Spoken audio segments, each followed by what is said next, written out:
আলোচনা ছিল? আমাদের একটা ফুটবল একাডেমি, মানে এখনই একাডেমির পর্যায়ে হয়তো আমরা যেতে পারবো না, কিন্তু আমরা ফুটবল কোচিং ক্যাম্প আমাদের প্রথম থেকেই বক্তব্য ছিল।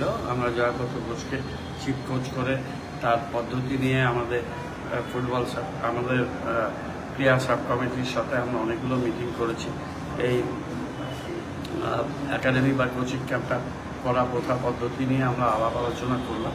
এটা শুরু হবে, কতগুলো আমরা ক্যাম্প করব, ক্যাম্প করে আমরা প্লেয়ারদের প্রথমে সিলেকশন স্পট করতে হবে।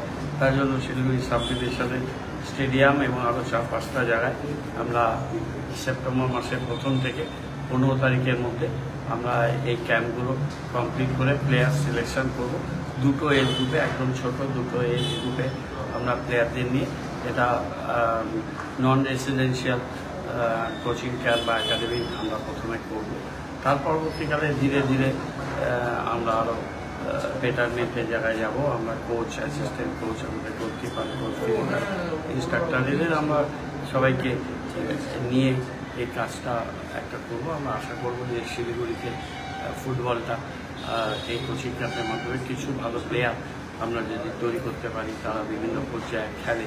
তো আমাদের টার্গেট থাকবে আমাদের এই দুটো টিম যদি ভবিষ্যতে আমাদের আই লিগে খেলতে পারে, তাহলে সেটা আমাদের এই একাডেমির পক্ষে খুব ভালো।